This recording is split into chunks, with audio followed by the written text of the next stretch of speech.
এই পৃথিবীর কোন মানুষ জানতো না বাংলাদেশের যে রফিক বিন সাইদ নামে দুনিয়া থেকেও ডেলিভারি হয়েছে।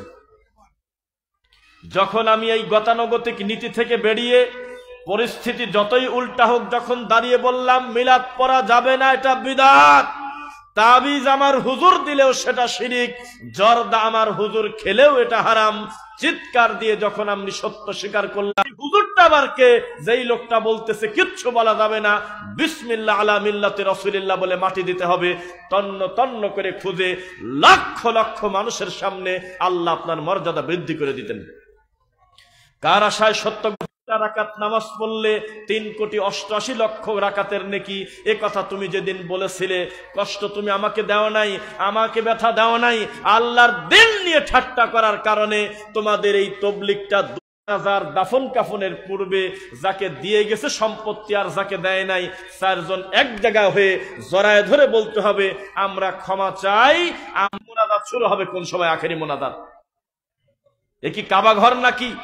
ইমামের সামনে কে, পিছনে কে, ডানে পে, ওই পাশে স্টেশন রোড থেকে শুরু করে টঙ্গী, সেরাগালি, হোসেন মার্কেট, কামারপাড়া, আব্দুল্লাপুর, টঙ্গী, উত্তরা, একেবারে ব্রিজের নিচে হাঁটা চলা করা যায় না, ইমাম কোন জায়গা আছে বোঝা যায় না, চতুর্মুখে ঘুরে কাবা ঘরের মতো দাঁড়ায় নামাজ পড়তেছে। মিথ্যা না সত্য? এই পাগলামির বন্ধ হবে কবে? যেই ভাষার জন্য জাতি জীবন দিয়েছিল, এই ভাষায় মোনাজাত পর্যন্ত হয় না, আর জাতি কিছুই বোঝে না, খালি হু হু করে মোনাজাতে কাঁদে। বাসের উপরে, টাকের উপরে, গাড়ির উপরে যে যেভাবে আছে প্রত্যেকেই আল্লাহর নবীর বিরোধিতা করতেছে, কথাই ঠিক। সময় এসেছে পাবলিকের সামনে সত্য বলার, ইনশাআল্লাহ। ভয় করি না মৃত্যুকে, হত্যা আমরা বলেই যাবো ইনশাআল্লাহ। বেদাতি যতই বিদাত করুক আমরা তার সামনে সুন্নাতের মেশিন নিয়ে দাঁড়িয়ে যাব। শিরিককারী যতই শিরিক করুক তাওহীদের পতাকা নিয়ে তার সামনে দাঁড়িয়ে যাব। তুমি শুধু তাবিজ কবজ নিয়ে থাকবে, আমরা তা হতে দেব না। নিরীহ মানুষের কান পর্যন্ত আমরা সত্য পৌঁছাবো ইনশাআল্লাহ। লিল্লাহি তাকবীর। রাসূল সাল্লাল্লাহু আলাইহি ওয়াসাল্লাম বলেছেন, মান আমিলা আমালান লাইসা আলাইহি আমরুনা ফাহুয়া রাদ। তোমরা দেখতেছো সেটা আমল বাংলাদেশে জনপ্রিয় হয়ে গেছে আমলটা, তবে আমলটা যদি আমার রাসূলের কায়দায় না হয় এই আমলটা বাতিল, বাতিল, প্রত্যাখ্যাত বাতিল। এই দেশের মানুষের কাছে জনপ্রিয় হলেই সেটা টিকবে সেটা নয়।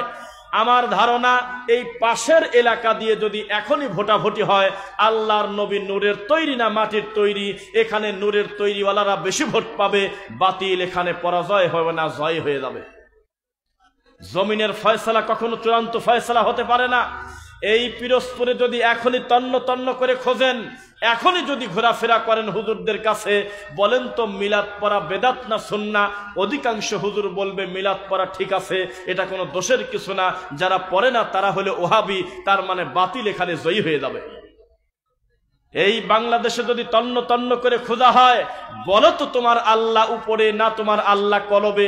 অধিকাংশ লোক 20 নম্বর সূরা তহা আয়াত নাম্বার 5-এর বিরোধিতা করে একেবারে অধিকাংশ ভোট দেবে হলো আল্লাহ কলবে।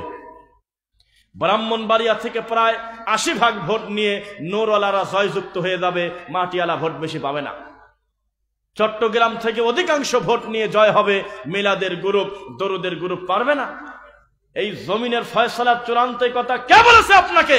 আপনি পীর, আপনি বক্তব্য দিচ্ছেন, সামনে আপনার হাজার হাজার মুরিদ, আপনার মাথা খারাপ হয়ে গেল, আপনি মনে করেছেন যে আপনি হকের পথে আছেন।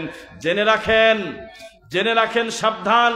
ওয়া ইন তুতিউ আকসারা মান ফিল আরদি ইউদিল্লুকা আন সাবিলিল্লাহ। নবীকে আল্লাহ বলতেছেন অধিকাংশ লোকের মতামত নিয়ে চলতে যায় না, তারা আপনাকে মূল রাস্তা থেকে সরায় গোমরা করে দেবে। ইয়াত্তাবিউনা ইল্লা যান্না ওয়া ইনহুম ইল্লা ইয়াখরুসুন। কারণ অধিকাংশ চলে হলো আন্দাজার অনুমানের ভিত্তিতে। ওয়াল্লাহি, আল্লাহর কসম, জায়গার নাম হলো ভাঙ্গা ফরিদপুর। সেখানে আমরা একটা লোককে আমরা পেলাম, একটা মুরব্বীকে আমরা জিজ্ঞাসা করলাম যে আপনি কোথা থেকে আসতেছেন? তো বলতেছে ঢাকা থেকে। কি করেন? একটা পর্দায় উনি বললেন যে আমি চরমোনাই মুরিদ।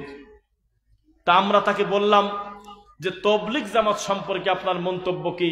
তা উনি ওনার মতো ব্যাখ্যা দিতে দিতে একটা পর্যায়ে বলল, আমাকেই বরং উল্টা বুঝ দিচ্ছে যে এখনো কোনো আল্লাহর ওলির কাছে কি বায়াত হইছেন? এখনো কি কোনো পীর কেবলার কাছে হাতটা দিছেন? এ কথা তিনি বলতেছে। তখন আমরা তাকে বললাম যে আমরা একটু সিদ্ধান্তহীনতায় ভুগতেছি, আপনি একটা পীরের কাছে হাত দিয়েছেন, যদি ওটা ফসকে দেয় তো জান্নাতে যাবেন কিভাবে? আর একটু সময় নেন। মৃত্যুর 2 বছর আগে প্রমাণ পেলেন যেই পীরের জন্য টাকা দিয়ে, বুদ্ধি দিয়ে, গরু দিয়ে, ছাগল দিয়ে, জীবনের কষ্টের উপার্জন দিয়ে পীরকে বড় করতেছেন, ওই পীর তার বাকি ভাইয়ের সম্পত্তি জোর করে লিখে নিয়েছে। এখন কি করবেন বলেন? মৃত্যুর 5 বছর আগে যদি প্রমাণ হয় যেই ইল্লাল্লাহ জিকিরকে আপনার পীর সাহেবের দরবারের সবচেয়ে দামি ইবাদত ধরা হতো, এই জিকিরের নাম হলো নাস্তিকতার জিকির, এটা রাসূলের জিকির না, এখন আপনি কি করবেন বলেন? এভাবে 10 থেকে 15টা কথা বলার পর লোকটা পাগল সেজে গেছে। আমি বললাম যে আপনি এই কথা চোখ বুজে স্বীকার করেন, আপনি একটা মূর্খ। কয় যে হ্যাঁ আমি মূর্খ। আমি বললাম আপনাদের মতো মূর্খ লোকই হলো পীর ফকিরের কাছে পড়ে, কোন শিক্ষিত লোক জীবনে পীরের দিক তাকাবে না ইনশাআল্লাহ। পীর মানেই হলো শনিবারকে বলবে মঙ্গলবার, আর মূর্খ মুরিদ বলবে জি বাবা জি বাবা, আর বৃহস্পতিবারকে বলবে রবিবার, জি আব্বা জি আব্বা। কারণ তালবিসে ইবলিস বইতে লেখা, কেউ যদি এক সকাল পীরের কাছে বসে তাহলে সারা দিন তার বিবেক আর কাজ করে না। কেউ যদি সারা দিন কোন পীরের কাছে সময় কাটায়, লা আকলা আবাদান, কিয়ামত পর্যন্ত যদি তার হায়াত হয়, গোটা জীবনে তার বিবেক আর ফিরবে না। তার মানে আক্কেলের দাঁত ফেলা দিছে একবারে। এই মূর্খ নীতি আর কতদিন চলবে? হকটা গ্রহণ করতে কিসের এত শরম? হক বড় কঠিন। আপনাকে আমি একটি কথা বলি, জনপ্রিয়তা কোনোদিন সত্যের মাপকাঠি না। ওই যে বড় হুজুর, যার নামের উপরে এই দেশে লক্ষ লক্ষ লোক জড়ো হয়, তিনিও যখন মালয়েশিয়াতে খুতবা দেয় তখন কিন্তু আরবি ইংলিশে দেয় না, তিনি ওই দেশের ভাষায় দেয়, ইংলিশে দেয়।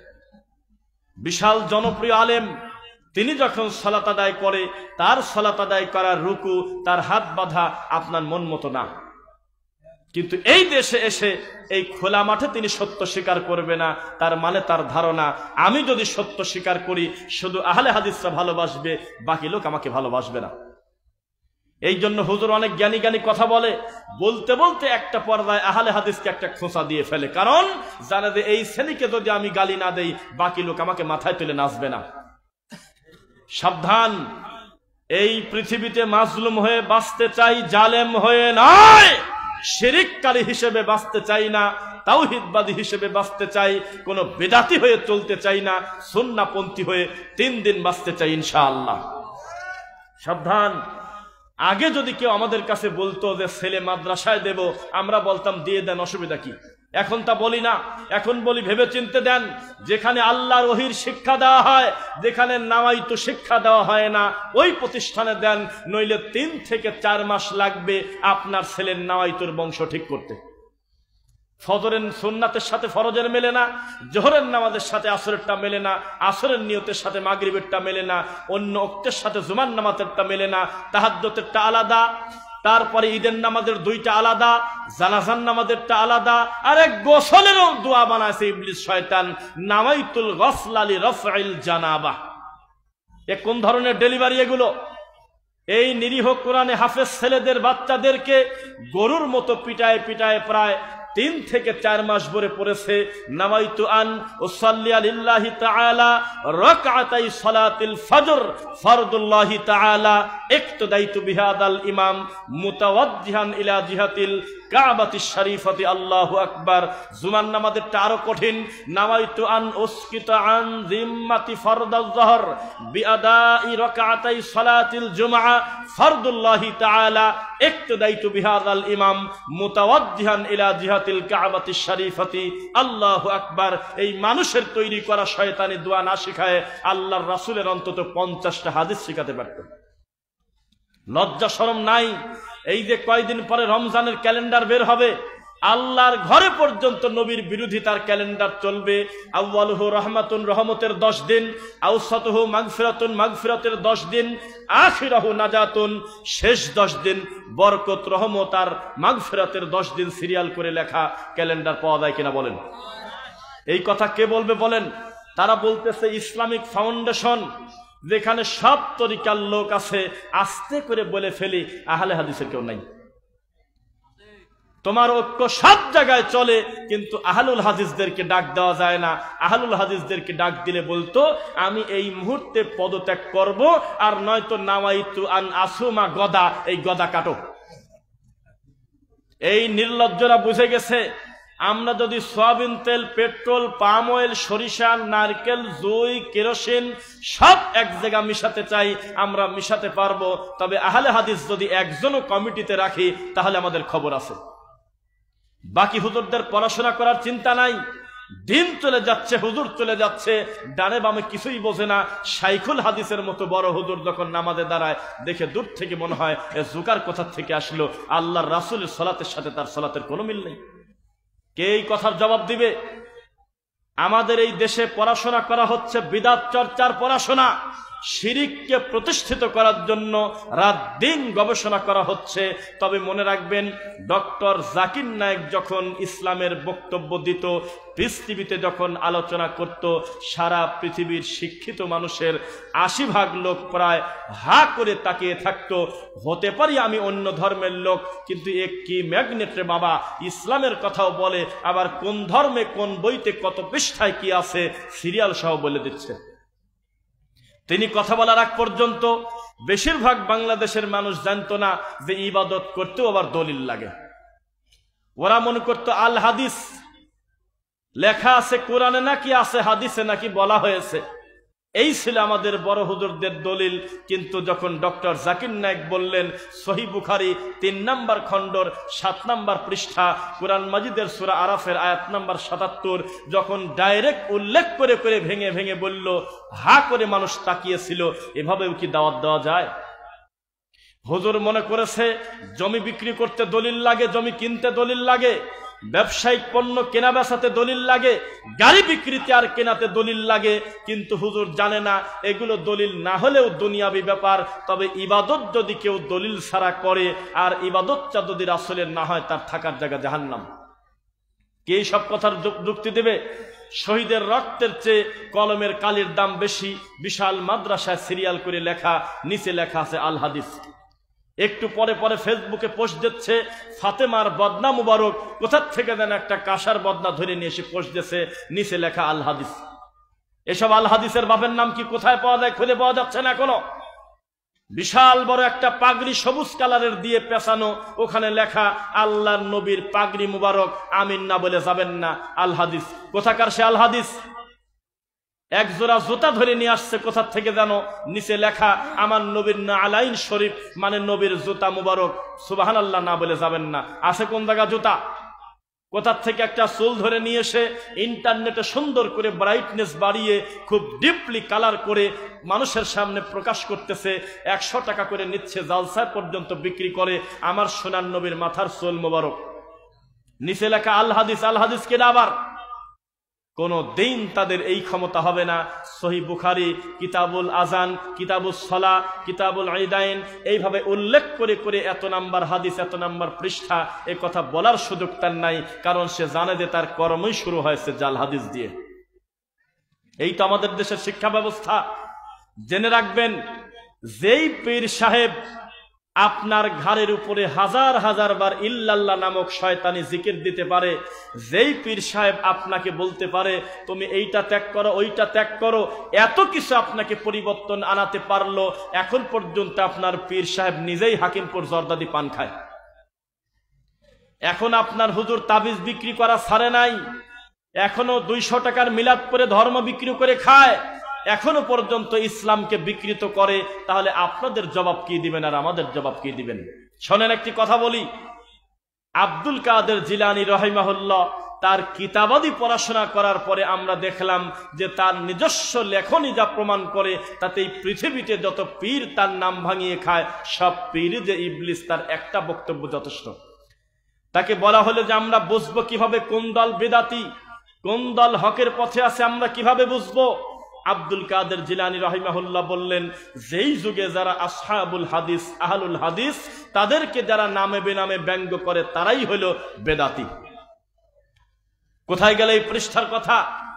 আব্দুল কাদের জিলানী বলতেছে, আমি রুকুতে যাওয়ার সময় হাত উঠাতাম, রুকু থেকে উঠে রুকুতে যাওয়ার সময় যেভাবে হাত তুলতাম একই রকম হাত তুলি, তার মানে রফল আদায় করে নামাজ পড়েছি।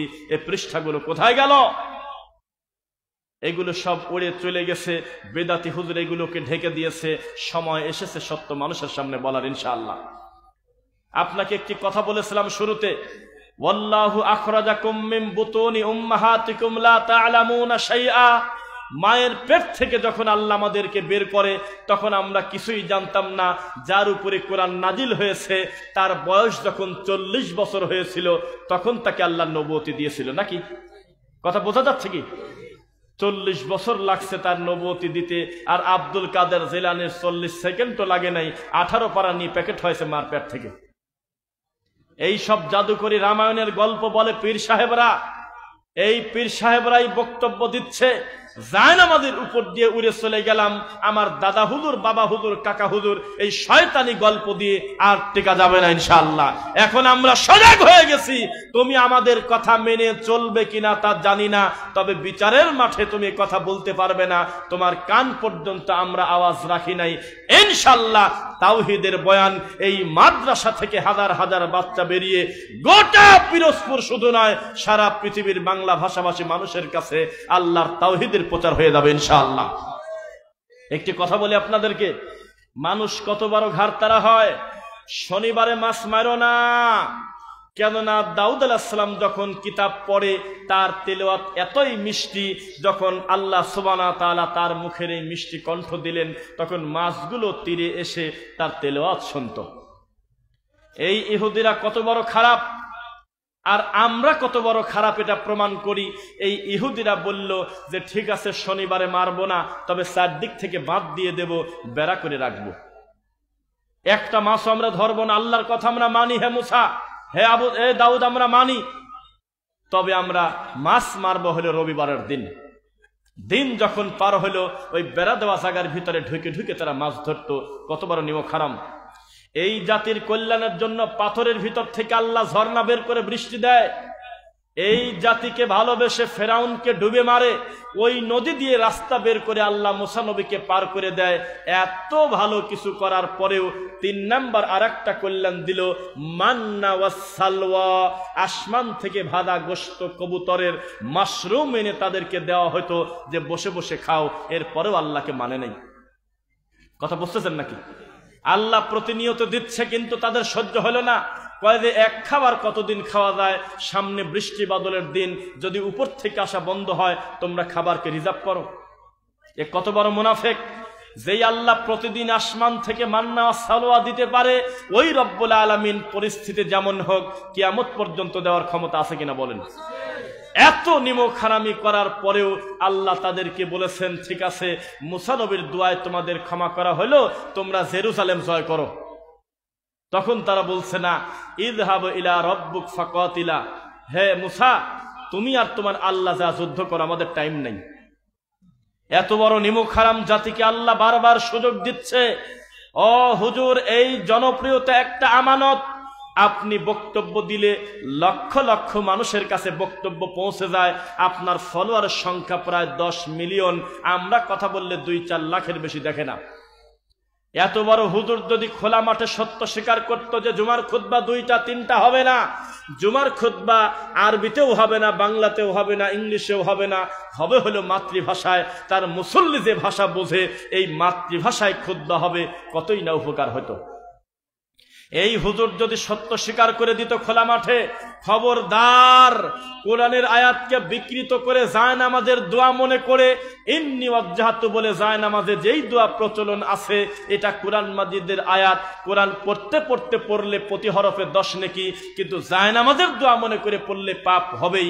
সেদিন মানুষ বুঝতো কথাটা ঠিক। সেম কথা আমরা করলে আমরা গালি খাই, কিন্তু সেলিব্রিটি হুজুর যখন বক্তব্য দেয় তার মানুষ কিচ্ছু বলে না। এত বড় জনপ্রিয় লোক যদি সত্য গোপন করে তার বিচার আছে কিনা?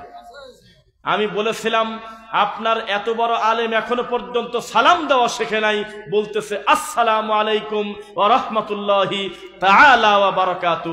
তাআলা আবার কিনা?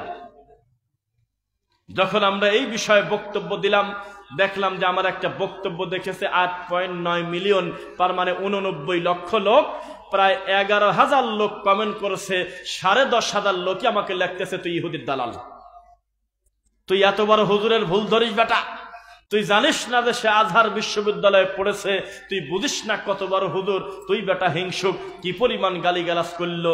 একটা লোকের এই ক্ষমতা হলো না যে তাআলা আছে কোন জায়গা খুঁজে বের করি। এই জাতির আবেগ বাদ দিলে কিছু থাকে না। এই 2024 সালে এসে এখনো পর্যন্ত তারা হাতে গাছ বাঁধে, এটা নিলে নাকি বাতের ব্যথা ভালো হয়। যখন আমরা যুক্তি দিচ্ছি ও পিরোজপুরবাসী, ও সরসিনার নেসারাবাদবাসী, এখন বেদাত করা যাবে না, শিরিক করা যাবে না, এই কর্মটা ঠিক না, তখন সবচেয়ে বড় বাধা আসে আমার হুজুররা করছে। হুজুররা কি বোঝে না? বলে কিনা বলেন? এত বড় বড় হুজুর কি ভুল করছে? আমাদের বাপদাদা কি ভুল করছে নাকি? এটা বলে কিনা? তাকে জানিয়ে দেন ভুল করছে। বাপ মার সব কাম ঠিক ছিল না। 80 ঘর বোঝেন, বাচ্চা ডেলিভারি দেওয়া থেকে 40 দিন পর্যন্ত আমাদের পাবনার ভাষায় বলে মা হলো 80 ঘরে আছে। কি ঘরে? আপনারা কি বলেন? আতুর ঘর নাকি? একই একই। এই 80 ঘরে আল্লাহর কসম আমরা দেখেছি ওই মায়ের বালিশের কাছে রেখেছিল লোহা, গরুর দাঁত, কাশি, তারপরে টিপ, মেস, অনেক কিছু দিয়ে রাখা। এটা কি ভালো করে গেছে? বাপ মার সব কাম মানা যাবে না, এটা ভালো করে যায় নাই। আমরা দেখেছি এত সুন্দর লাউ ধরেছে গাছে, আর দৌড়ে গিয়ে দাদি লাউ গাছের সাথে জুতা ঝুলে দিয়েছে। আমরা দেখেছি পিরোজপুর থেকে ঢাকায় যাচ্ছে, গাড়ি ভর্তি মাল, টাকের নিচে ঝাড়ু ঝুলতেছে, জুতা ঝুলতেছে। বাপদাদার এই কামটা ভালো ছিল না। দেখেছি আমরা দাদি রুটি বানাইছে, প্রথম রুটি কাউকে খেতে না দিয়ে প্রথম রুটিটা চালে রেখে দিয়েছে। এটা ভালো কাজ করে যায় নাই। আমরা দেখেছি দাদা মরে যাওয়ার আগে তার 5 ছেলেকে সম্পত্তি দিল, 4টা মেয়ে আছে, কথা ভুলে গেছে। এই কামটা ভালো করে যায় নাই। এটা তার ভুল ছিল, এটা স্বীকার করতে লজ্জা কিসের? দাদা মরে যাওয়ার আগে বলেছিল, আমি যেহেতু অমক পীরের মুরিদ, আমি মরার পরে আমার কবরটা একটু উঁচু করে দিও, একটু বাধাই করে দিও। এ কথা রাখা যাবে না। মরে যাওয়ার আগে বলে গেছে, অমকের খয়রাতে কত লোক হলো, 3টা গরু মারছে, তোমরা আমি মরার পর 4টা গরু মারো। এ কথা রাখা যাবে না। বাপের সব কথা ভালো না, দাদার সব কথা ভালো না। হয়তো তাদের কাছে দিনী জ্ঞান ছিল না, ওটাই তারা সঠিক মনে করে গেছে, কিন্তু বাপ দাদার দোহাই দেওয়া আল্লাহর কসম আবু জাহেলের নীতি। 31 নম্বর সূরা সূরা লুকমান, আয়াত নাম্বার 21, 22, 23, 24 সিরিয়ালে পড়তে থাকেন। পরিষ্কার ভাবে বলা, ওয়াইদা কিলা লাহুমুত্তাবিউ মা আনজালাল্লাহ, যখন আপনি তাদের বলবেন আসো আল্লাহ যা নাজিল করেছে আল্লাহর ওহির কথা মতো চলো, কলু, তারা বলবে, বাল ওয়াজাদনা আলাইহি আবাআনা, আরে আমাদের বাপ দাদা যেটার উপরে আমাদের রেখে গেছে এটাই আমাদের জন্য যথেষ্ট। বলেন নাউযুবিল্লাহ। বাপ দাদার সব কর্ম ভালো ছিল না। সারা জীবন আমরা দেখেছি জমির আইল কাটতে কাটতে একজনের জমি আর একজন খাচ্ছে। সারা জীবন আমরা দেখেছি নিজের জমি মনে করে 30টা বছর যেই জমি খাইলো, পরবর্তীতে প্রমাণ হইল এই জমি তার ছিল না। এটা সে ভালো করে যায় নাই। আমরা দেখেছি 3টা ছেলে সহ গাধার মতো সারাদিন মাঠে খাটেছে আমার দাদা, আমার দাদা অমকের চাচা, কিন্তু লোকটা ফজরের নামাজ পড়ার টাইম পায় নাই, বেলা 3:30টার সময় উঠে গেছে রাত্রিবেলা। এই লোকটা ভালো কাজ করে যায় নাই। আমরা দেখেছি মাগরিবের পর থেকে আওয়াবিন পড়ছে, 12 রাকাত পড়ছে প্রতিদিন, এটা তার ঠিক হয় নাই। আমরা দেখেছি লোকটা জুমার নামাজ পড়েছে 22 রাকাত, কিন্তু আসরের নামাজ পড়েছে মাগরিবের 15 মিনিট আগে। এ কথা তিনি ঠিক করেন নাই। এরকম অসংখ্য অসঙ্গতি আছে, হাজার হাজার ভুল তারা করে গেছে। এই ভুলের যুক্তি দিয়ে যদি হত্যা করেন, প্রত্যাখ্যান করে দেন, আল্লাহর কসম এই কাজ করেছে যিনি, তিনি হলো আবু জেহেল। কোরআন মাজিদে একটা কাফেরের নামে সূরা আছে, সূরার নাম হলো লাহাব। যেই আয়াতের অর্থ তাব্বাত ইয়াদা আবি লাহাবি ওয়া তাব, হে আল্লাহ আবু লাহাবের 2 হাত ধ্বংস করে দেন, আবু লাহাবকে ধ্বংস করেন। অথচ তার বেটাবাটি ছিল 5 জন। তার মরার পরে 5 জন ছেলেই মেয়ে কালেমা পড়ে মুসলমান হয়েছে। এটা একটা বর্ণনা। অফি রাওয়ায়াতিন, আরেকটা বর্ণনায় আছে না, 2 জনের ব্যাপার খোলাসা করে বোঝা যায় না, তবে একটা মেয়ে আর 2টা ছেলে পরবর্তীতে কালেমা পড়ে মুসলমান হয়ে গেছিল। সুবহানাল্লাহ পড়েন। আবু লাহাবের ছেলে মেয়ে যখন মুসলমান হলেন, মুসলমান হওয়ার পরে তারা সূরা ফাতিহার শেষে বলতেন, তাব্বাত ইয়াদা আবি লাহাবি ওয়া তাব, হে আল্লাহ আমার আব্বার 2 হাত ধ্বংস করে দেন, আমার আব্বাকে ধ্বংস করেন। এই আয়াত বাদ দিয়ে যদি পড়তো নামাজ হতো। বোঝেন না মনে হয়। আমি কিন্তু আলতা ফালতা কথা বলে টাইম আপনাকে কাটাবো না, কারণ আমাদের এই মানহাজটাই এমন, যাকেই তুলে দেন মাইকের সামনে সবাই বলে আল্লাহ বলেছেন, নবী বলেছেন, ঠাকুর বলেছেন, কাকা বলেছেন, দাদা বলেছেন, বলে না। আলহামদুলিল্লাহ। আবু লাহাবের ছেলে যদি মনে করে আল্লাহ সমস্ত মানুষ পড়বে যে আমার আব্বার হাত ধ্বংস হোক, আমরা বলবো না, কারণ আমার আব্বা মায়া আছে। আমরা বলবো আল্লাহ আমার আব্বাকে আপনি জান্নাতে দেন, হবে? দিনের ব্যাপারে কোনো ছাড়াছাড়ি নাই। আবু লাহাবের হাত ধ্বংস হোক, আবু লাহাব ধ্বংস হোক, এ কথা তার নিজের ছেলে মেয়েরাই চাইতো। সাবধান, দিনের ব্যাপারে কোনো আপোষ নাই। ও মা, এখন তুমি যা চাইবে তাই দেব, দুনিয়ার ব্যাপারে সাধ্য যতটুকু আছে, কিন্তু তোমার জর্দা আমি পান জর্দা কিনে দেব না, চুন কিনে দেব না, সুপারি কিনে দেব না। তুমি ভালো কি খেতে চাও আমাকে বলো। আব্বা, টাকনুর নিচে কাপড় আমি পরতে দেব না, পীরের বাড়িতে গিয়ে ইমান বিক্রি করতে দেব না, আমার বাড়িতে কোনো পীর ফকিরের নীতি চলবে না, আমার বাড়িতে চলবে আল্লাহ এবং তার রাসূলের কথা ইনশাআল্লাহ। আব্বা, দুনিয়ার শ্রেষ্ঠ মানুষ হলো মুহাম্মদ সাল্লাল্লাহু আলাইহি ওয়াসাল্লাম, তার মেয়ের নাম হলো ফাতেমা। ডাইরেক্ট তাকে বলতেছে ইয়া ফাতেমা আনকিদনি নাফসাকে মিনান নার, হে ফাতেমা জাহান্নামের আগুনের ভয় করো। মুহাম্মাদের মেয়ে হিসেবে আলাদা কোনো সুযোগ সুবিধা পাবে না, আমলে সলে করো, আল্লাহকে খুশি করে তোমাকে জান্নাতে যেতে হবে। ও আব্বা, আপনার ওই পীর সাহেব হাজার হাজার মানুষকে মুরিদ করতেছে, আল্লাহর নবী কয়জনকে মুরিদ করছে নাম বলেন। আব্বা, আপনি যে বাবার দরবারে যাচ্ছেন, যেই জিকির করতেছেন হু হু ইল্লাল্লাহ, আবার হেই হেই করে ওঠে, বাম দুধের 2 আঙুল নিচে লা ইলাহা বলার পর ইল্লাল্লাহর ধাক্কা এসে লাগবে, এই নীতি আবু বকর জীবনে কয়দিন করেছে আপনার আব্বা জবাব দিতে পারবে না। আব্বা, পাগড়ি মাথায় দেন, কোনো অসুবিধা নাই, কিন্তু পাগড়ির কালারটা সবুজ কেন? তখন আপনার বাপ বলতেছে তুমি কি জানো না আমার নবীর কবরের, বা ওরা তো কবর বলে না, বলে রওজা মুবারক, রওজা মুবারকের কালার হলো সবুজ, এই জন্য সবুজ কালার পাগড়ি পরি। আপনার বাপকে বলতে হবে আপনি নবীর কবরের পূজারী, আপনি আল্লাহর পূজারী, আল্লাহর ইবাদতকারী নয়। আপনি কোন একটা স্থাপনার কালার দেখে টুপি পরিবর্তন করেছেন, জুব্বার কলার পরে না আপনার এলাকার কিছু হুজুররা আছে, বুঝেন নাকি? এই যে আমরা গায়ে দিছি জুব্বার কলার আছে, কথা বলে না, এই জুব্বার কলার নাই, এটা এই যে ব্যান্ড কলার, এই ঠিক কাছাকাছি এমন কিছু জায়গা আছে আমরা নিজেরা জানি, এই জুব্বা গায়ে দেওয়াকে তারা মনে করে তাকওয়া নাই। তাদের জুব্বার এখানে তেনার এটা এর বোতাম, পিছনে কয়েকটা তালি, তাদের হাতা ছেড়ে দেওয়া, তাদের কোনো কলার নাই, টুপলার বোতাম লাগায়। জিজ্ঞাসা করলে বলে এই স্বপ্নে আমার নবীকে আমার পীর সাহেব খেবলা দেখছে, হলে এই জুব্বা পড়তে হবে। আছে নাকি এই জায়গা? কি বলতেছেন বুঝলাম না।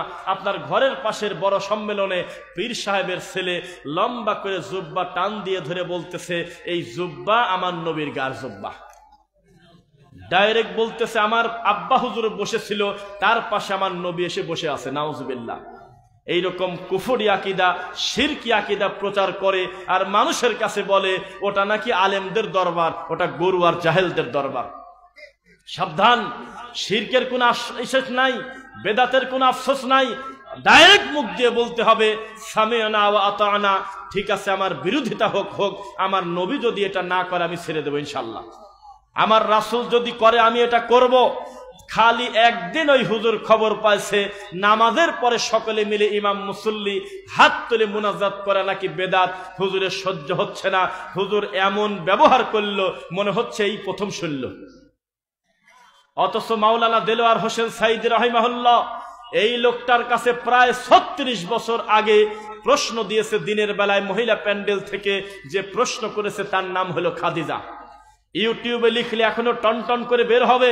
ওনাকে প্রশ্ন করেছে আমাদের দেশে নামাজের পরে সবাই মিলে ইমাম সহ একযোগে যে হাত তুলে মুনাজাত করে এটা নাকি বেদাত। তখন তিনি মিষ্টি করে হাসি দিয়ে মুস্কি হেসে বললেন মা বোনদের ভিতর থেকে তো ভালোই প্রশ্ন আসে, মাশাআল্লাহ, জীবন নবী করে নাই, সাহাবায়ে কেরাম করে নাই, একযোগে সবাই মিলে মুনাজাত দিলে বেদাত হবে। এই কেউ দেখছেন, সাক্ষী আছেন? সাইদি সাহেবকে বলা হলো শবে বরাত কি করা যাবে কিনা, তখন তিনি বললেন যে শবে বরাত করলে বিদআত হবে। ও হুজুর, কোথায় ছিলেন আপনি? আপনি চিৎকার দিলে মুরগিও আপনার কথা শোনে না। আর এই মানুষ যখন বক্তব্য দিত, লক্ষ লক্ষ মানুষ তার বক্তব্য শুনত। এত বড় মানুষ সত্য স্বীকার করেছে, আপনার লজ্জা কিসের? সত্য স্বীকার করার ভিতরেই রয়েছে বরত্ব। কুল্লু বানি আদমা খাত্তা ওয়া খায়রুল খাত্তাইনা আত-তাওয়াবুন। প্রত্যেক আদম সন্তানই পাপী, তবে সবচেয়ে ভালো পাপী তারা যারা তাদের পাপকে বুঝতে পেরে আল্লাহর কাছে ক্ষমা চায়। ক্ষমা চান তো ইনশাআল্লাহ? লিল্লাহি তাকবীর।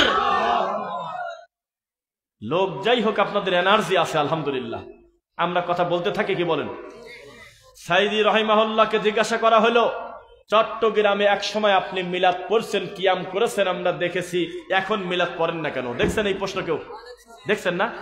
তখন তিনি হাসলেন আর বললেন, অনেক কিছুই আমরা ইবাদত মনে করে করতাম, পরবর্তীতে এসে দেখতেছি এটা ইবাদত না। তাকে জিজ্ঞাসা করা হলো, মাওলানা দেলোয়ার হোসেন সাইদি রাহিমাহুল্লাহকে আকীদা সম্পর্কে বক্তব্য দিতে, তিনি চিৎকার দিয়ে লক্ষ জনতার সামনে বললেন, আকীদা আমাদের সাফ করতে হবে। টেনে টেনে বক্তব্য দিতেন তিনি, কথাগুলো ভেঙে ভেঙে বলতেন। একেবারে বৃদ্ধ মানুষরা পর্যন্ত তার মুখের কথাগুলো বুঝতে পারতো কিনা। ওনার নাম নেওয়ার একটা উদ্দেশ্য আছে, কারণ আমাদের দেশের কোন বেদাতির এখন পর্যন্ত ওই জনপ্রিয়তা হয় নাই যেই জনপ্রিয়তা আমাদের হানাফি মাযহাবেরই একজন বড় আলেম মাওলানা সাইদি সাহেবের ছিল। এত বড় মানুষ, তিনি বলেছেন আকীদাকে সাফ করতে হবে। আল্লাহকে কলবে মনে করলে এটা শিরকি আকীদা হবে। বলতে হবে আল্লাহ আরশের উপরে আছে, সুবহানাল্লাহ। আল্লাহর কসমের কথা তিনি বলেছেন, মুখ দিয়ে স্বীকার করেছেন। কেন আপনি এখনো বোঝেন না যে 40 বছর আগে বলেছে তাবিজ কবজ ছিঁড়ে পানিতে ফেলে দেন, এখনো পর্যন্ত আপনার এই কথা আসলো না? সাইদি সাহেব বলেছেন, তাজা পীর, মরা পীর, ছোট পীর, বড় পীর, বিচারের মাঠে কোন পীর কোন মানুষের 4 পয়সার কোনো উপকার করতে পারবে না। এই যে গত কয়েকদিন আগে একটা বক্তব্য শুনলাম, সাইদি সাহেবের কাছে নাকি কাগজ লিখে লিখে বারবার প্রশ্ন দিত, ওনার নাকি বিরক্ত করত সবাই, যে আপনি মানুষকে মুরিদ করেন নাকি কামে? দেখছেন, আপনি মানুষকে মুরিদ করেন না কেন? তখন তিনি হাসলেন আর বললেন, আমার দাদা হলো ফুরফুরার আবু বকর সিদ্দিকের খলিফা, হাজার হাজার মুরিদ ছিল তার।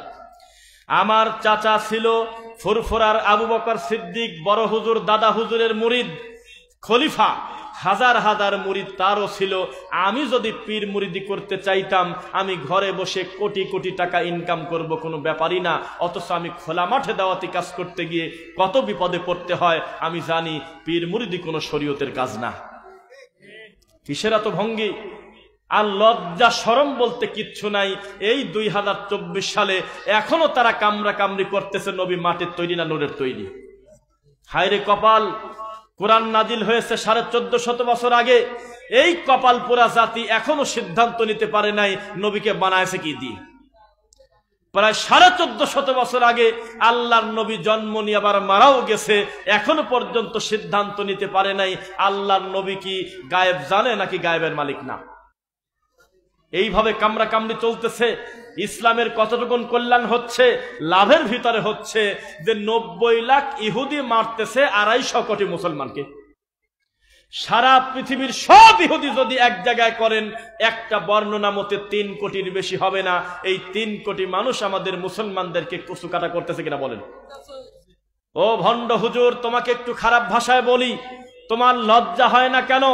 এই ডাইরেক্ট আমার কোরআন নিয়ে ডক্টর উইলিয়াম ক্যাম্পবেল ব্যঙ্গ করল।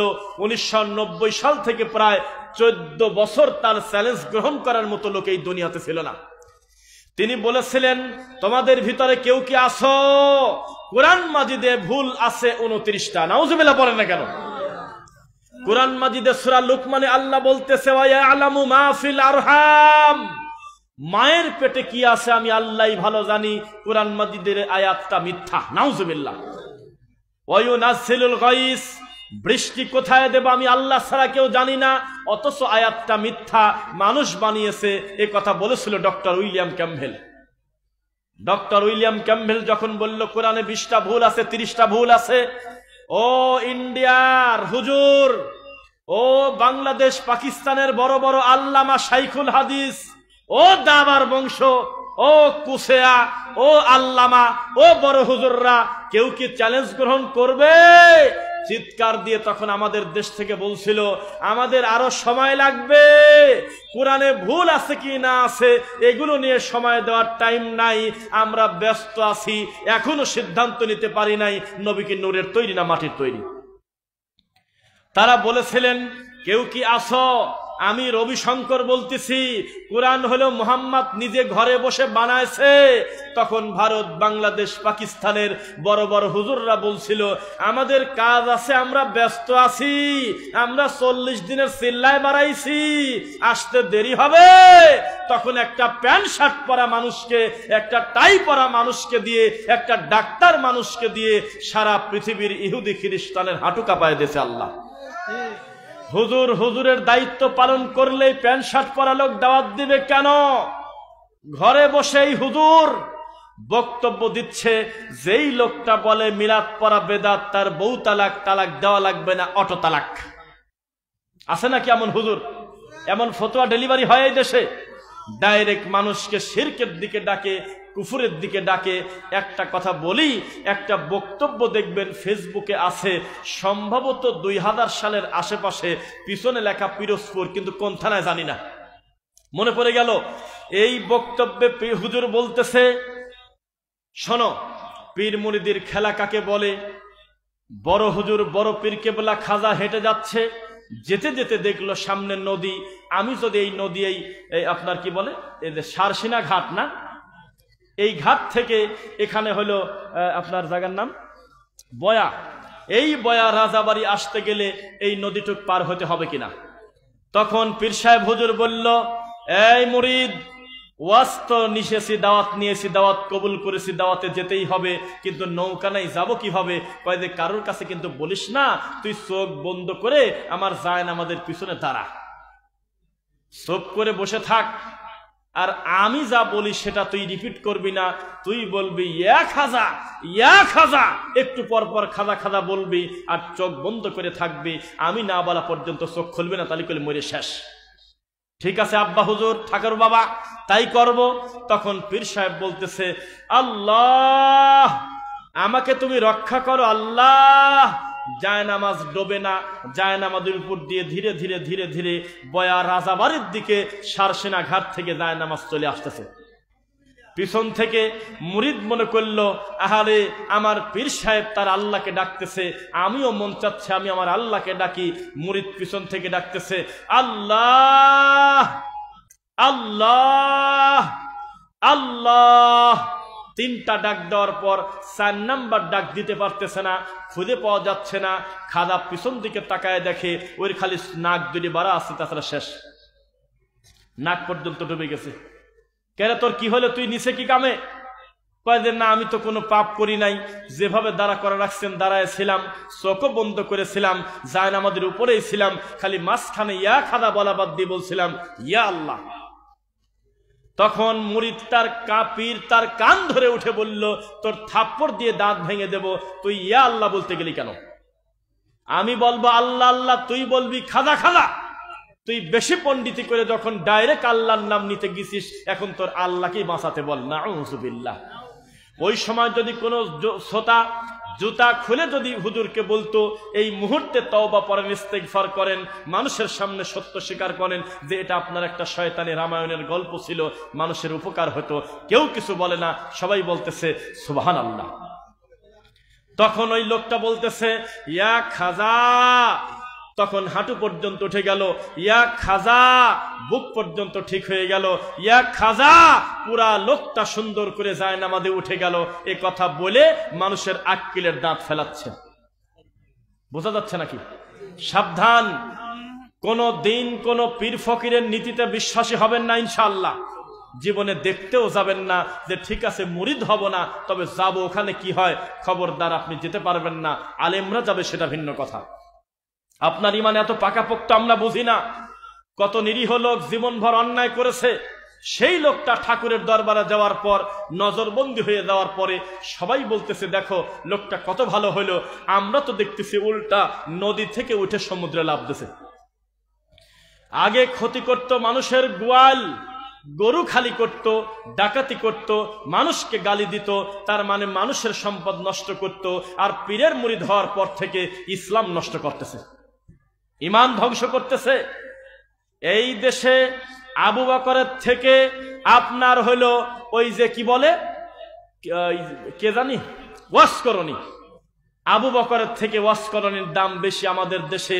আল্লাহর নবীর থেকে মনসের পাগলের গল্প বেশি হয়। এটা একটা আশ্চর্য জীবন, যেই জীবন ইমাম ইবনু তাইমিয়াকে চেনে না, নাসিরউদ্দিন আলবানী রাহিমাহুল্লাহকে চেনে না, ইমাম ইবনুল কাইয়িম রাহিমাহুল্লাহকে চেনে না, ইমাম বুখারীর নামে কোনো বক্তব্য হয় না এই দেশে, কিন্তু বায়েজিদ বোস্তামির মতো একটা শিরক কুফরি আকীদার লোকের নাম প্রচার করা হয় কিনা বলেন?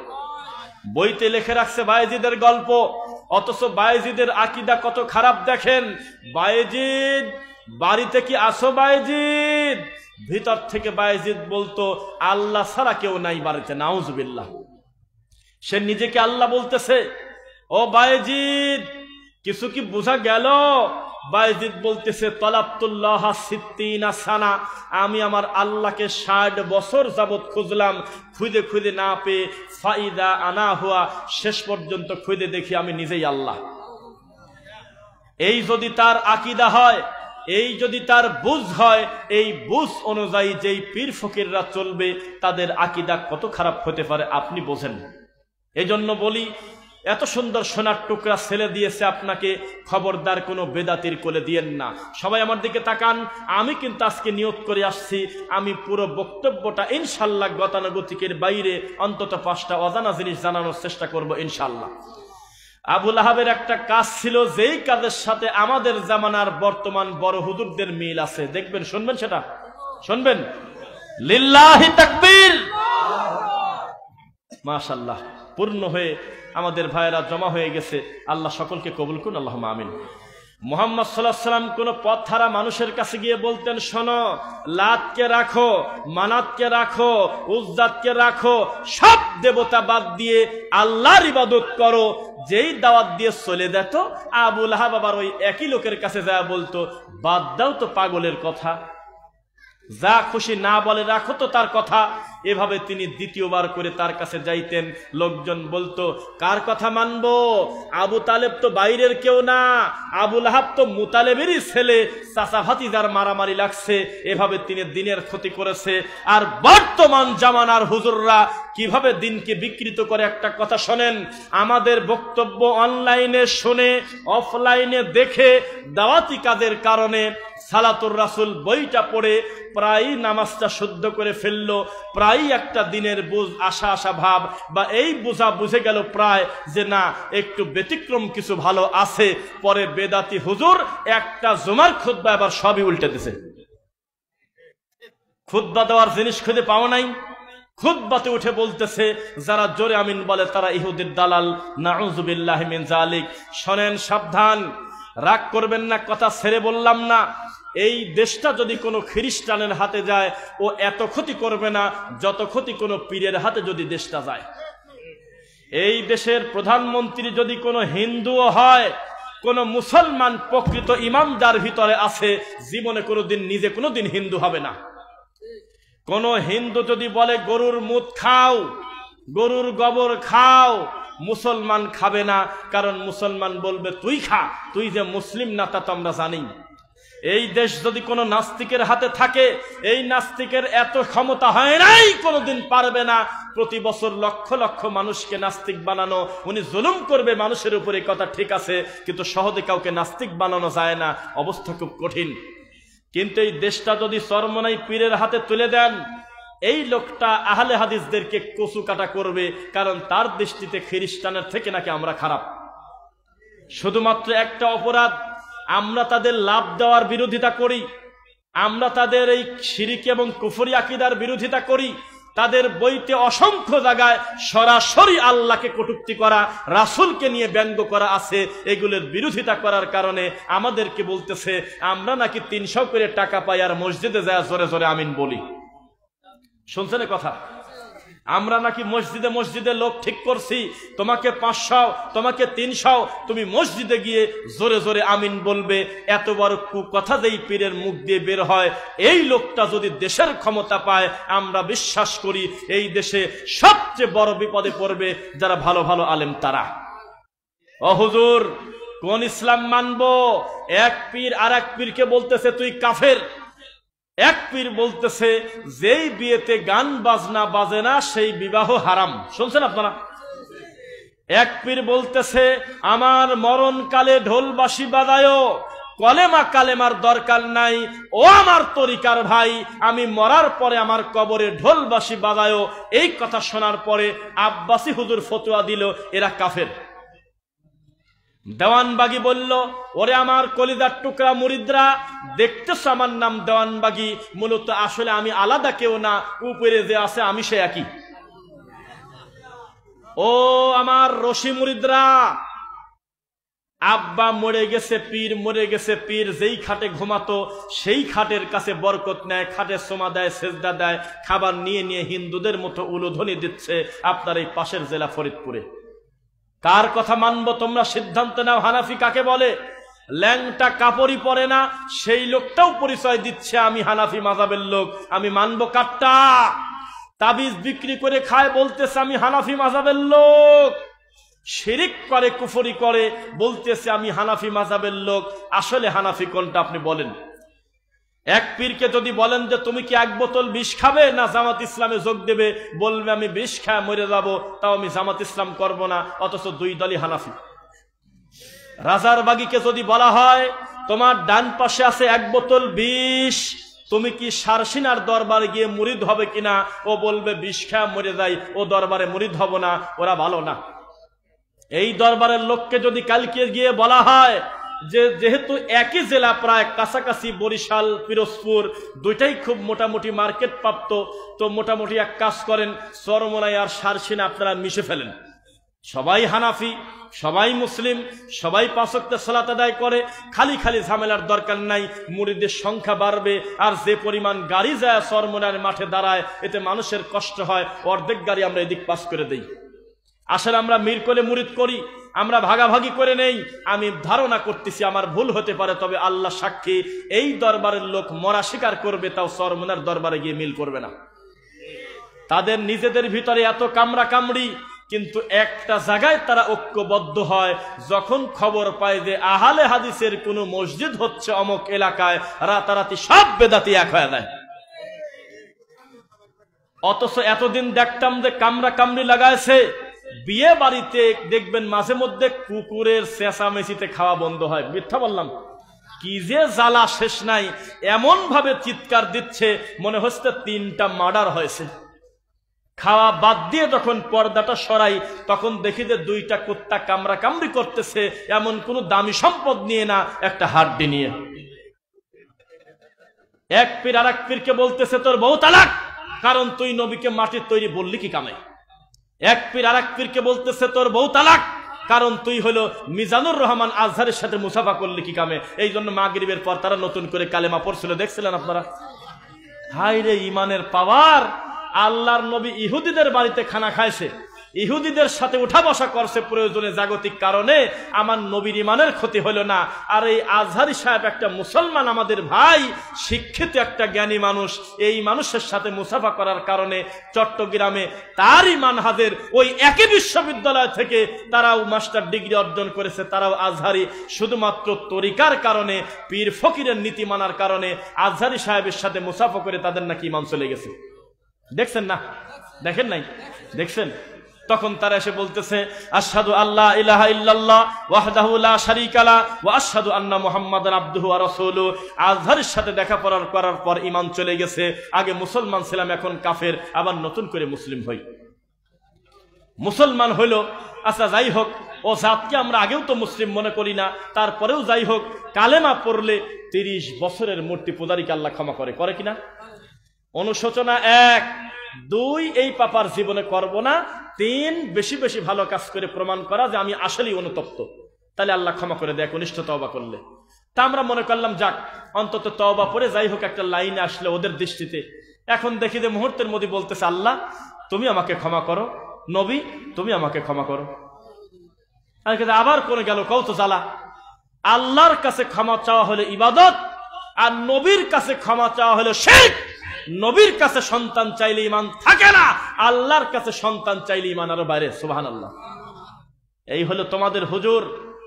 তোমরা এখনো সিদ্ধান্ত নিতে পারো নাই যে কোনটাকে আমরা সম্মান দেব। বাংলাদেশে আমরা অহংকার করি না, সত্য করে বলি। যুবক ছেলেরা একটু কথা বলো। মিজানুর রহমান আজহারি সাহেব যদি কোনো 10 মিনিটের একটা লেকচার ইউটিউব ফেসবুকে দেয়, হিংসা করে 4 পয়সা লাভ নাই ভাই। আমি 100 বক্তব্য দিলে যে ভিউ হবে না, এই মানুষটার 1 ঘন্টায় তার থেকে বেশি ভিউ হবে। এই লোকটা বক্তব্য দিলে লক্ষ লক্ষ মানুষ মুহূর্তের ভিতরে বাড়ি বসে শোনে। জীবনে কোনোদিন বিরোধিতা করব না এই ব্যাপারে যে তার জনপ্রিয়তা নাই, জনপ্রিয়তা খুব আছে।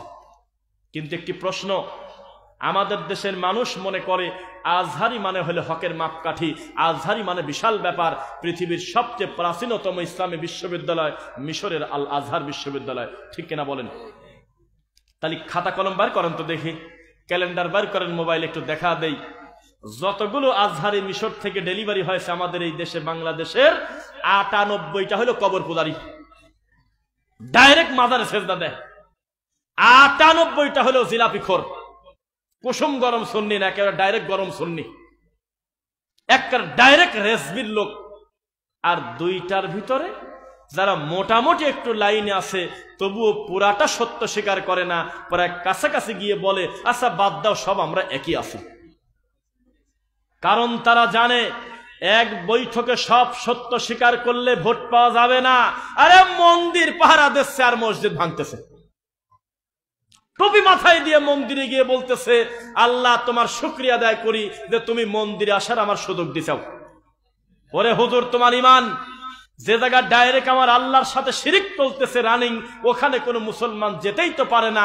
গিয়ে বলতেছে আমার ভিতরে ভালো একটা ব্রাহ্মণ আছে, ওখানে গিয়ে কোরআন পড়তেছে। ওই বেদাতি হুজুরকে বলে দেন আমরা স্বীকার করি পাথর পূজা, মিনার পূজা, কুতুব পূজা, প্রত্যেকটা খাম্বা পূজা হলো শিরক। কি কথা বলেন? কি সারা জীবন পৃথিবীর সব ফুল এক জায়গায় করে, বাংলাদেশের সব গোলাপ এক জায়গায় করে, এই যে যশোর আছে পাশে, যশোরের কি আছে না, যশোর না কোথায় জানো সবচেয়ে বেশি ফুল পাওয়া যায়? কোথায়? হ্যাঁ, যশোর। এই যশোরের সব ফুল খালি করে সব নামাজি লোক নামাজের পরে গিয়ে যদি শহীদ মিনারে ফুল দেয়, শহীদের 1 পয়সার উপকার হবে কি হবে না বলেন? 1 পয়সার উপকার হবে না ফুল দিলে। এটা আমরাও বুঝি, বেদাতি হুজুরও বোঝে। এই জন্য কয়দিন আগে দেখলাম, বলেন তো 16ই ডিসেম্বর গেছে কিনা? কয়েকদিন আগে গেছে। 16ই ডিসেম্বরে ওরা দিচ্ছে ফুল, মেয়ে দিচ্ছে ফুল, ছেলে দিচ্ছে ফুল, আর বেদাতি হুজুর বলতেছে যেহেতু ফুল দিলে শিরিক হয় আমরা ফুল দেব না।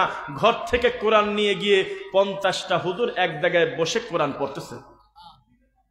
সাক্ষী দেন, দেখছেন?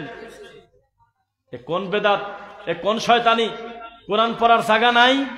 এই শহীদদের পাশে, এই খানকার পাশে বসে, এই শহীদ মিনারে বসে একাধারে যদি 25 বছর কোরআন খতম পড়ে, শহীদরা যদি 1 নেকি পায় তো মিথ্যা হবে না। এই নীতি রাসূল শেখান নাই। তাদের জন্য দোয়া করার বহু পদ্ধতি আছে। মানুষের সামনে দাঁড়িয়ে কোরআন পড়ে 30 জন 40 জন বলতেছে যে যা পড়ছো এখন আমার কাছে ডেলিভারি দিয়ে দাও। উনি হাত তুলে কি জানি বলতেছে বিহাক্কে লা ইলাহা ইল্লাল্লাহ। এ কোন ধর্ম? ওরা ফুল দিলে যদি শিরক হয়, বেদাত হয়, তুমি কোরআন পড়ে তুমি ধর্মকে বিকৃত করার কারণে তুমি ওদের থেকে বড় পাপী। তুমি এই কাজ করতে গেলে কেন? তোমার জ্ঞান নাই, বুদ্ধি নাই। তোমাকে একটি কথা বলি, তোমাদের ঐক্য কাকে বলে একটু আমাকে দেখান। সবাই তাকান আমার দিকে। এটার নাম কি? নাম কি বলেন?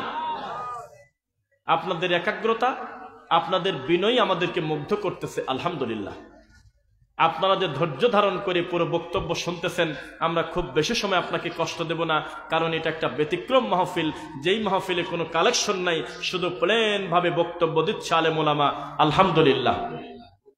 এটার নাম কি? গ্লাস। এই গ্লাসে আমি এখন একটা স্যালাইন বানায় দেখাবো আপনাদের।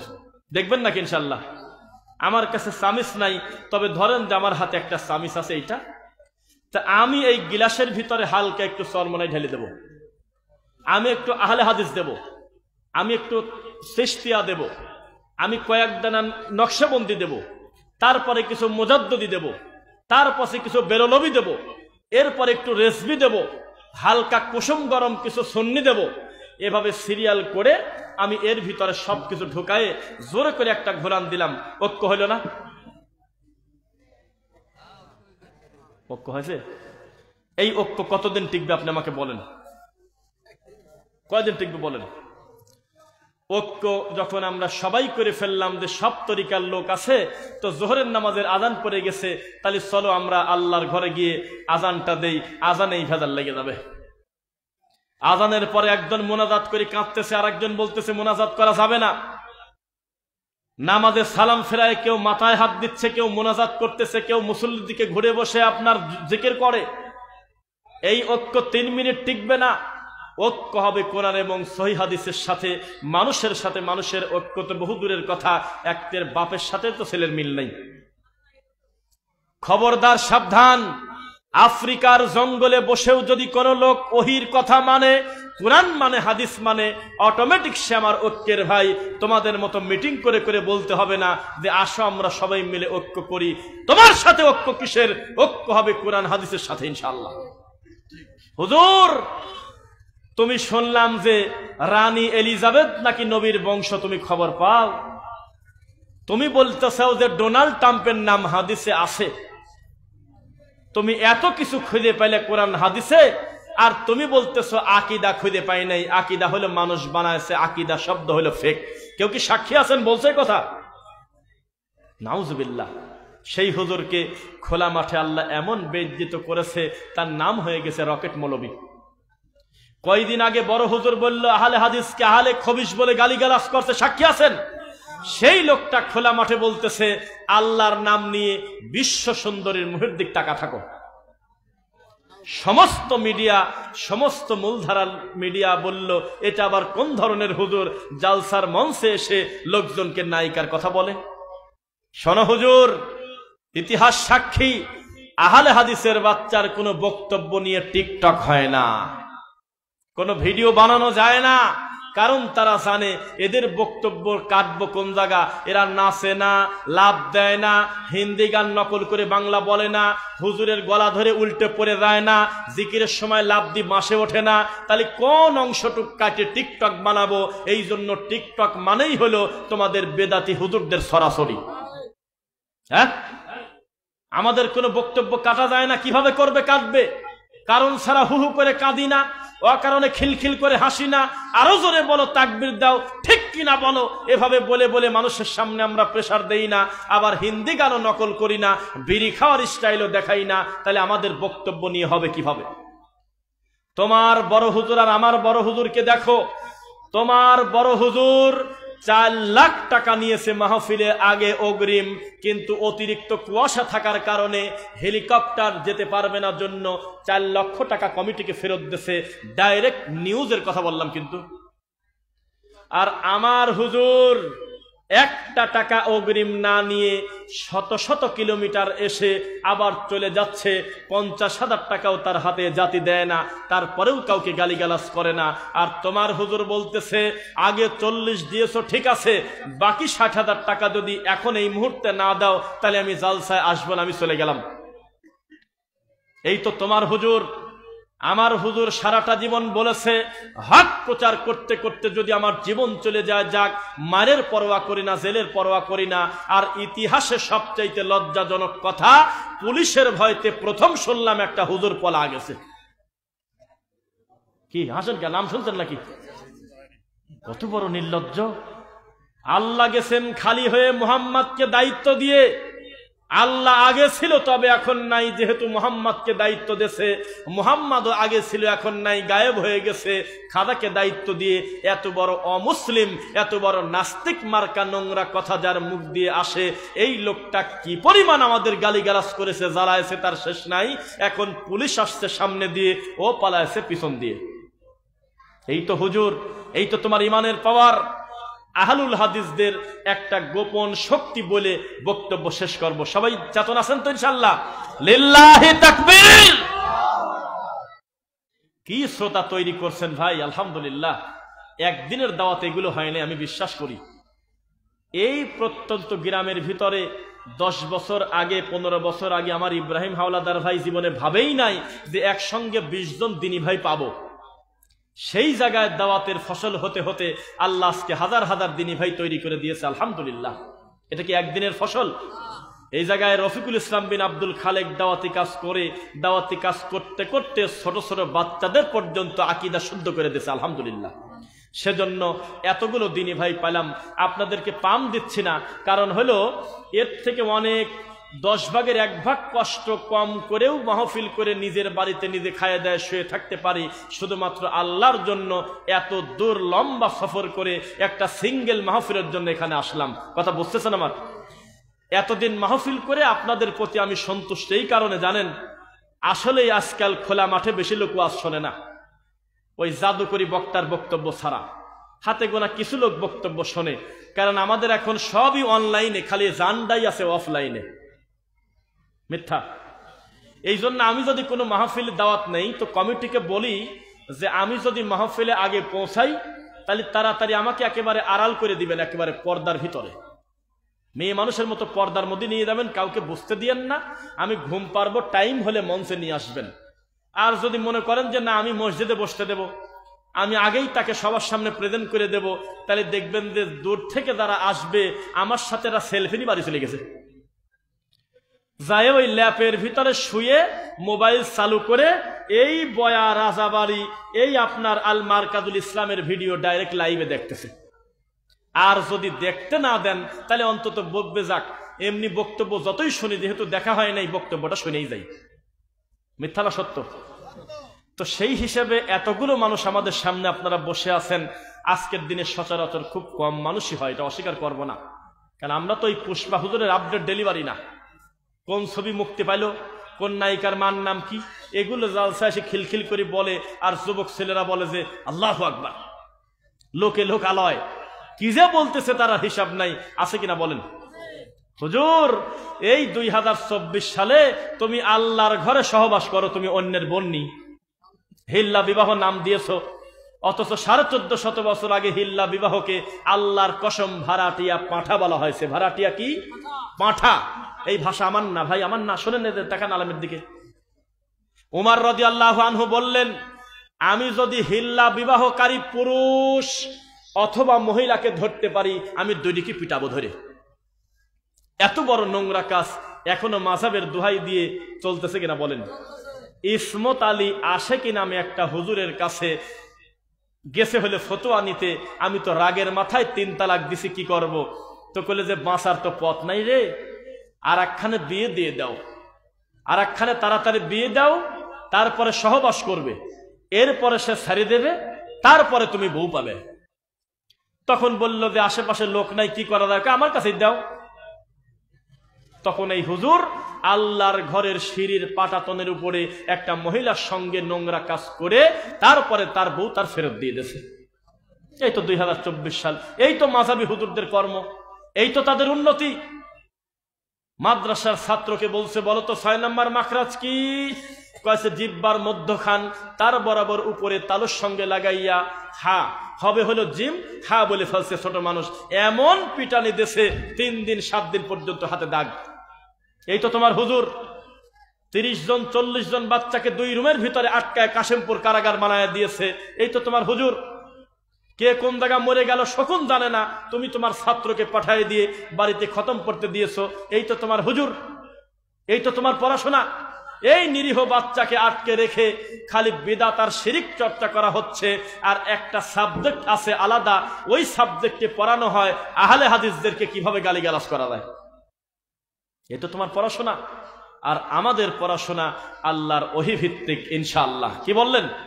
আল্লাহর ওহীর শিক্ষা। আল্লাহ তুমি আমাদের অতীতের ভুলগুলো ক্ষমা করো। এটা ব্যতিক্রম নামের একটা মাদ্রাসা করেছেন আপনারা, আল মারকাজুল ইসলামী আস-সালাফি, পিরোজপুর। আলহামদুলিল্লাহ, উক্ত প্রতিষ্ঠানকে আল্লাহ দিনের বড় মার্কাজ করুন। এই প্রতিষ্ঠানের যারা দায়িত্বশীল আছেন তারা একে অন্যের খুব প্রশংসা করে, ভালোবাসে, যে আমরা সবাই মিলেই দাওয়াতি কাজ করতেছি, আমাদের জন্য দোয়া করবেন। আমাদের শান্তি লাগে এগুলো শুনলে। আপনারা কি কষ্ট পাচ্ছেন? আপনার সন্তানকে এই প্রতিষ্ঠানে দিবেন ইনশাল্লাহ? আমি কেন বলতে যাবো? আপনি তো ইমানের কারণেই দিবেন, আমি ঠাকা আছি নাকি? একবার যখন তাওহীদের জ্ঞান পাইছেন তখন এখানে দিবেন নাকি বেদাতের কোলে দিবেন নাকি? জাগা না পেয়ে নিজের বাচ্চাকে বেদাতির কাছে পড়তে দেয় কিনা? তো বেদাতি কি করছে? বেদাতি পড়তেছে। এত সুন্দর মিষ্টি তেলাওয়াত শেখাইছে ছেলেটাকে, কোরআন তেলাওয়াত শুনলে আত্মা ভরে দেয়। একেবারে পুরস্কার পাইতে পাইতে বিশ্বজয় করে ফেলছে। নাই এ দেশে? নাই? নাই? আছে? বিশ্বজয়ী হাফেজ হলে আমাদের দেশে প্রায় প্রতি বছরই কম বেশি হচ্ছে, 3-এর ভিতরে থাকতেছে। এটা গর্বের নাকি বলেন? কিন্তু একটা ব্যাপার খুব দুঃখ, এত সুন্দর সুন্দর মিষ্টি তেলাওয়াত করা হাফেজ এই বাচ্চারা পড়ে আছে বেদাতির কোলের ভিতর। একটা ছেলের কথা বলি, নাম বলবো না। এই ছেলেটা বিশ্বজয় করে কাবার ইমামের কাছ থেকে প্রধান পুরস্কার নিয়ে 168 দেশে ফার্স্ট হয়েছে। কম কম দেশে আসলো, তাহলে জ্ঞান তার কম না বেশি? আহারে, এই ছেলেটা এখনো মুসাফা করতে জানে না। 2 হাত দিয়ে মুসাফা করে হাত ঝাঁকি দিয়ে বুকে লাগা এরকম করতেছে। বলতেছে আমি টয়লেটে ঢুকে একসময় কোরআন পড়তাম। বলতেছে বক্তা, আপনি আমাকে নাম বলেন আজকে থেকে 15-20 বছর আগে যারা ফার্স্ট হয়েছিল কোরআন তেলাওয়াত করে সারা পৃথিবীতে, একটা ছেলের নাম বলেন যে খোলা মাঠে তাওহীদ ভিত্তিক দাওয়াতি কাজ করতেছে, তার নাম বলেন, আমি শুনবো। কি করে জানেন? সার্কাসের জোকারের মতো করে নিয়ে নিয়ে বিশেষ আকর্ষণ বিশ্বজয়ী হাফেজে কোরআন তেলাওয়াত করবেন এই কথা বলে, আর গানের সুর নকল করে কানে হাত দিয়ে 3 আয়াত 4 আয়াত একসাথে করে মিল করে পরে মুখ ভেঙসি দিয়ে মুখের দিক তাকানো যায় না। অথচ যার উপরে কোরআন নাজিল হয়েছে তিনি বলেছেন আলহামদুলিল্লাহি রাব্বিল আলামিন, থেমে যেতেন। আর রহমানির রহিম, থেমে যেতেন। তার প্রতিটা কথা আয়েশা রাদিয়াল্লাহু আনহা বলতেছে, আমার নবী যখন কথা বলতেন কথাগুলো গুনে ফেলা যেত কয়টা বলছে। সুন্দর করে থেমে থেমে পড়তেন, পিছন থেকে তার মুসল্লিরা পড়ে ফেলবে। আর বিশ্বজয়ী হাফেজ কোরআন তেলাওয়াত করে কানে হাত দিয়ে চোখ মুখের দিক তাকানো যায় না, ভেংসি দিয়ে একসঙ্গে 3 আয়াত মিলে এত নিজেকে কষ্ট দিচ্ছে, কঠিন শীতের ভিতরে ছেলেটা ঘামি জামা ভিজে গেছে। মিথ্যা নাকি? এটা কোরআনের হক না। এখানে বাচ্চা দিবেন আমি বলবো না এই কারণে, কারণ আপনি বাচ্চা দিবেন আপনার ইমানের কারণে। দিন যেহেতু একবার বুঝে গেছেন, খবরদার এই নামাইতো শেখানোর জন্য বাচ্চাটাকে আকীদা নষ্ট করার কোনো বিদাতি প্রতিষ্ঠানে দিবেন না ইনশাআল্লাহ। জীবনে কোনোদিন আপনার কষ্টের এই সোনার টুকরা ছেলে মেয়েকে কোনো বিদাতির হাতে তুলে দিবেন না। লাআনাল্লাহু মান আওয়া মুহদিসান, কেউ যদি কোনো বিদাতিকে সহযোগিতা করে তার প্রতি আল্লাহর লানত, ওয়াল মালাইকাতি ফেরেশতার লানত, ওয়ান নাসি আজমাইন, গোটা মানব জাতির লানত। আমি একটু পরে আপনাদেরকে শোনাচ্ছি। এখানে রয়েছে নুরানি নাজেরা হেফজ ও কিতাব বিভাগ।